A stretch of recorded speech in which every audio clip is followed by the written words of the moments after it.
사랑과 은혜가 풍성하신 하나님 아버지 감사합니다. 지난 밤중에도 저희에게 호흡을 허락하시고 다시 오늘을 살아갈 수 있는 환경과 시간들을 공급해 주심에 감사드립니다. 특별히 명절 연휴 마지막 날을 말씀과 기도로 시작하게 하심에 감사드리며 우리 모든 믿음의 가정마다 주님 안에서 화목을 누리는 은총을 허락해 주시기를 간절히 구합니다.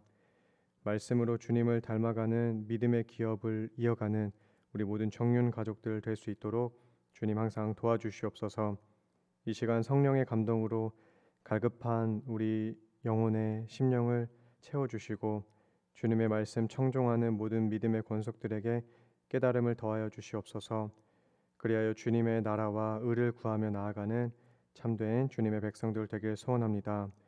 또 간구할 것 가지고 주님 앞에 부르짖을 때마다 때를 따라 돕는 은혜가 소낙비같이 내리는 은총 가득한 기도의 시간 되게 하여 주시옵소서.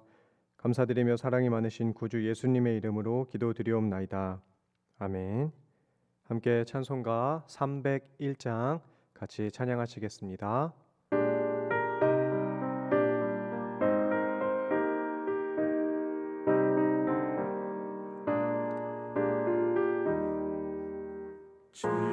지금까지 지내온 것 주의 크신 은혜라. 한이 없는 주의 사랑 어찌 이루 말하랴. 찬악해라 주의 손이 항상 살펴주시고 모든 일을 주 안에서 형통하게 하시네. 몸도 맘도 연약하나 새 힘 받아 살았네. 물붓듯이 부으시는 주의 은혜 족하다.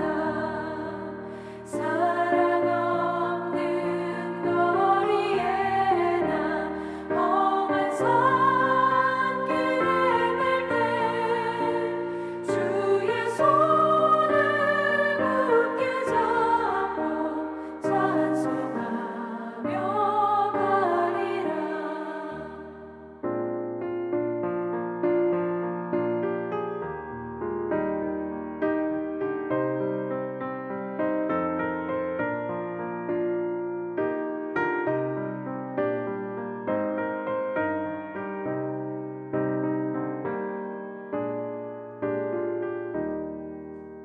주님 다시 배울 날이 날로 날로 다가와. 무거운 짐 주께 맡겨 벗을 날도 멀잖네.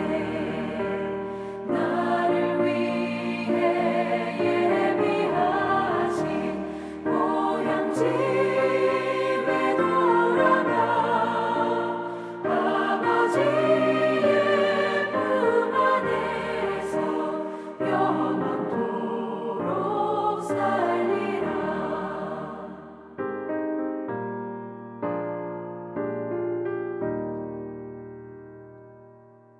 오늘 다 함께 보실 말씀 출애굽기 19장 1절부터 13절까지의 말씀입니다.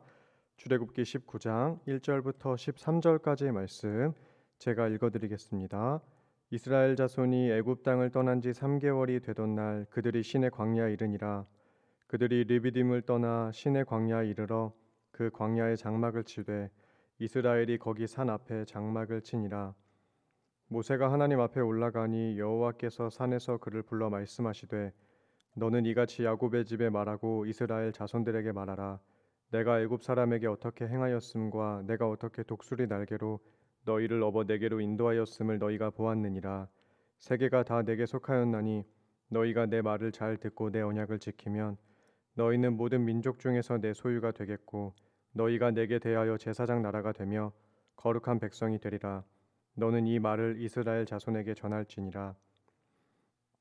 모세가 내려와서 백성의 장로들을 불러 여호와께서 자기에게 명령하신 그 모든 말씀을 그들 앞에 진술하니 백성이 일제히 응답하여 이르되 여호와께서 명령하신 대로 우리가 다 행하리이다. 모세가 백성의 말을 여호와께 전하매 여호와께서 모세에게 이르시되 내가 빽빽한 구름 가운데서 내게 임함은 내가 너와 말하는 것을 백성들이 듣게 하며 또한 너를 영영히 믿게 하려 함이니라. 모세가 백성의 말을 여호와께 아뢰었으므로 여호와께서 모세에게 이르시되 너는 백성에게로 가서 오늘과 내일 그들을 성결하게 하며 그들에게 옷을 빨게 하고 준비하게 하여 셋째 날을 기다리게 하라. 이는 셋째 날에 나 여호와가 온 백성의 목전에서 시내산에 강림할 것임이니 너는 백성을 위하여 주위의 경계를 정하고 이르기를 너희는 삼가 산에 오르거나 그 경계를 침범하지 말지니 산을 침범하는 자는 반드시 죽임을 당할 것이라. 그런 자에게는 손을 대지 말고 돌로 쳐 죽이거나 화살로 쏘아 죽여야 하리니 짐승이나 사람을 막론하고 살아남지 못하리라 하고 나팔을 길게 불거든 산 앞에 이를 것이니라 하라. 아멘. 오늘 본문 출애굽기 19장은 우리에게 많이 익숙한 본문입니다. 이스라엘 백성들을 출애굽시키신 하나님께서 백성들과 언약을 맺으시는 모습을 보여주고 있습니다. 하나님은 일전에 모세를 통해서 출애굽기 3장 12절에서 그 백성들을 애굽에서 인도하여 이 산에서 나를 섬기게 하겠다 말씀하신 적이 있습니다. 이 말씀대로 백성들은 애굽에서 탈출하고 난 뒤에 약 한 달 반 정도가 지난 시점에 시내산에 도착했습니다. 3절부터 모세가 하나님께 올라갑니다. 나이가 80이 다 된 모세였지만 하나님의 부르심을 따라서 2000m가 넘는 산을 올랐습니다. 하나님이 이렇게 그를 부르신 이유는 주님께서 백성들과 더 깊은 관계를 맺고자 언약을 체결하기 위해서였습니다. 당시 고대 근동에서는 사람 간에나 아니면 국가 간에 언약이라 부르는 계약을 맺으면서 관계를 확실하게 맺어 나갔습니다. 오늘날에도 고대 계약서들이 발굴되고 있는데요. 당시 계약의 형태는 크게 두 가지로 구분할 수 있습니다. 먼저는 계약을 맺는 당사자들이 동등한 관계로 맺는 계약과 또 하나는 주인과 종으로서 관계를 맺는 종주권 언약입니다. 오늘 본문에 나타나는 하나님과 백성들이 맺는 언약의 체결 방식은 종주와 종속자의 관계로 맺는 종주권 언약을 띠고 있습니다. 하나님이 백성들의 주인이 되시고 백성들이 하나님의 종속자가 되는 그러한 관계로 언약을 맺게 됩니다. 그렇게 언약을 맺으실 하나님은 모세에게 백성들에게 이렇게 말씀을 전하라고 하셨습니다. 그 내용이 4절부터 나오는데요. 내가 애굽 사람에게 어떻게 행하였는지 독수리 날개로 너희를 업어 인도하였는지를 보았다. 너희가 내 말을 잘 듣고 내 언약을 지키면 너희는 모든 민족 중에서 내 소유가 되고 제사장 나라가 되며 거룩한 백성이 되리라. 하나님은 세상에서 자신의 거룩한 백성과 제사장 나라가 될 수 있도록 이스라엘이라는 나라를 선택하셨습니다. 이때 기억할 것은 이스라엘 백성들을 하나님이 구원하신 이유가 구원하고 끝나는 것이 아니라 이제 그들로 하여금 제사장 나라가 되고 거룩한 백성이 되게 하는 것이었습니다. 그러한 모습을 통해 복음이 열방으로 퍼져나갈 수 있도록 하는 것이 하나님의 이스라엘 백성들을 향한 구원 목적이었습니다. 이러한 부르심의 목적을 설명하기 위해서 하나님은 먼저 백성들이 경험했던 은혜가 어떠한 모양으로 진행되어 왔는지를 말씀하십니다. 먼저는 애굽 사람에게 행한 일이 있다라고 하시는데요. 구원하신 것을 의미하고요. 다음으로 독수리 날개로 업어 인도하였다. 이것은 광야에서 그들의 필요를 채우시면서 인도하셨다는 것을 보여줍니다. 먼저 하나님이 행하셨던 일은 구체적으로 애굽에서 행하신 10가지 재앙의 기적과 홍해를 도하해온 기적입니다.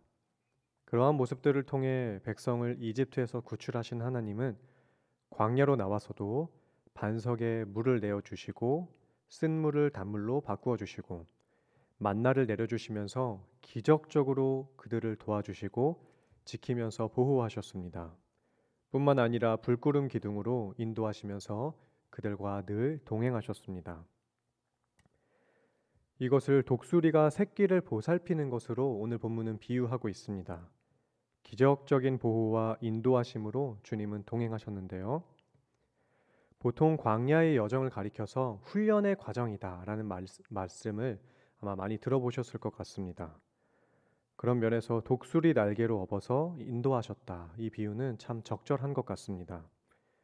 잘 아시는 것처럼 보통 독수리는 새끼들에게 날갯짓을 훈련시킬 때 둥지에서 떨어뜨립니다. 그때 새끼가 제대로 날지 못하면 어미 독수리는 추락하는 새끼를 낚아채서 날개에 태웁니다. 위험한 훈련이긴 하지만 제대로 훈련시키는 방법이고 또 완벽하게 보호할 수 있는 독수리 부모로서의 자신이 있기 때문에 이렇게 과감한 훈련 방법으로 자기 새끼를 훈련시킵니다. 하나님은 홍해로 백성들을 던지셨지만 마른 땅으로 건널 수 있게 하셨습니다.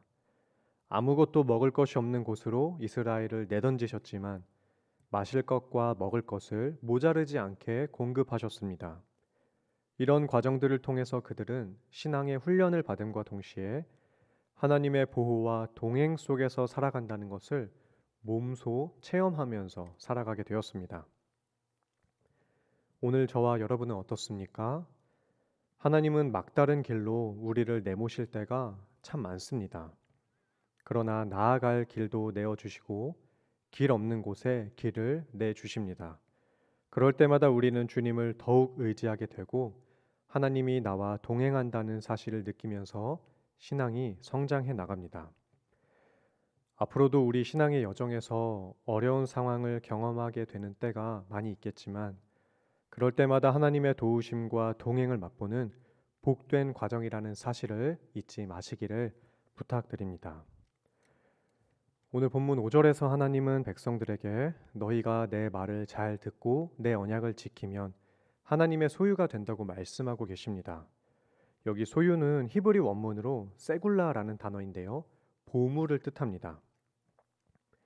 그러나 이것은 그냥 가만히 있어도 주님께 보물이 되는 특권이 아니라 말을 잘 듣고 언약에 순종했을 때입니다. 보통 성경에 나오는 이 계약은 조건적인 성격과 무조건적인 성격을 가지고 있는데요. 지금 시내산에서 맺는 언약은 하나님께서 일방적으로 백성들에게 우리가 계약을 맺자 하면서 무조건적인 성격도 가지고 있지만 그들이 하나님의 소유, 하나님의 보물이 되고자 한다면 언약의 말씀에 충실해야 한다는 조건적인 성격도 가지고 있습니다. 우리 예수님의 십자가도 그렇습니다. 그리스도께서 피 흘리신 십자가는 모두에게 주어지는 무조건적인 대속의 은혜이지만 믿는 자에게만 주어지는 조건적인 성격도 가지고 있습니다. 지금 이스라엘 백성들도 애굽에서 노예 신분에 불과했지만 하나님과 언약을 맺은 자로서 그 말씀에 신실한 삶을 살아가야 한다는 의무를 지켜나간다면 하나님의 보물이 됩니다. 이 당시 제사장 나라와 거룩한 백성으로서 이스라엘의 신분, 이 사명은 신약에서 예수 그리스도의 교회로 계속돼서 이어져 왔습니다. 영적인 홍해를 건너와 새 언약 되신 예수 그리스도를 믿는 저와 우리 성도님들 모두 하나님의 말씀에 충실한 삶을 사셔서 주님의 보물이 되시는 은혜가 있기를 소원합니다. 이후 10절부터 본격적인 언약 체결식을 준비시키십니다. 그 준비는 먼저 성결하게 자신을 가꾸고 옷을 세탁하는 것이었습니다. 옷 자체가 부정해서가 아니라요. 단순히 중요한 예식을 앞두고 몸과 마음가짐을 단정히 하라는 의미일 겁니다. 또한 12절에서 백성을 위해 경계를 정하시고 산에 오르거나 그 경계를 침범하지 말라고 합니다. 하나님은 지금 백성들과 일종의 거리 두기를 하고 계십니다. 이스라엘의 성결 준비와 여호와의 거룩하심에 대한 내용들을 우리가 생각해 볼 수 있어야 합니다. 적지 않은 그리스도인들은 하나님은 자비로운 분이시니까 그런 생각을 여유롭게 가지고 하나님을 함부로 대할 때가 많습니다. 그러나 우리 주님은 우리를 의의 자리로 부르셨지만 죄인으로서 가까이 하기에는 너무나 멀리 있는 분입니다. 이와 같은 하나님을 경외할 줄 아는 마음이 우리에게도 있어야 합니다. 말씀을 맺겠습니다. 하나님은 백성들을 애굽에서 건지시고 광야에서 인도하신 하나님입니다. 그리고 언약을 맺으시면서 그 말씀에 순종할 것을 요구하고 계십니다. 저와 우리 성도님들 또한 우리가 가진 구원의 은혜를 기억하고 인생을 인도해 나가시는 주님의 은총을 늘 마음에 품으시면서 주님 말씀에 기쁨으로 순종할 수 있는 복된 주의 자녀들 되시기를 간절히 소원합니다. 기도하겠습니다. 거룩하고 자비로우신 하나님 아버지 감사합니다. 애굽에 갇혀 있던 노예들의 부르짖음을 들으시고 또 그 언약을 기억하셔서 구원의 은총을 베푸신 여호와의 역사를 우리가 기억합니다. 또한 열방을 향한 사명을 주시기 위해서 백성들을 찾아와 주신 하나님의 은혜를 오늘 본문을 통해 다시 한번 되새겨 봅니다. 영원히 죽을 수밖에 없던 저희들을 건지시고 또 세상의 소금과 빛으로 삼기 위해 우리를 제사장 나라 거룩한 백성 삼으셨으니 그 주신 사명 기억하며 주님 말씀 앞에 늘 순종하게 하여 주시옵소서. 주님, 오늘 또 명절 연휴 마지막 날입니다. 남은 한 주 힘차게 살아갈 수 있도록 육체의 쉼과 휴식을 풍성하게 허락해 주시고 주님이 주신 우리 모든 가정이 믿음으로 결속되는 은혜로운 연휴가 되게 하여 주시옵소서. 감사드리며 사랑이 많으신 구주 예수님의 이름으로 기도드리옵나이다. 아멘. 하늘에 계신 우리 아버지여, 이름이 거룩히 여김을 받으시오며 나라가 임하시오며 뜻이 하늘에서 이루어진 것 같이 땅에서도 이루어지이다. 오늘 우리에게 일용할 양식을 주시옵고 우리가 우리에게 죄 지은 자를 사하여 준 것 같이 우리 죄를 사하여 주시옵고 우리를 시험에 들게 하지 마시옵고 다만 악에서 구하시옵소서. 나라와 권세와 영광이 아버지께 영원히 있사옵나이다. 아멘.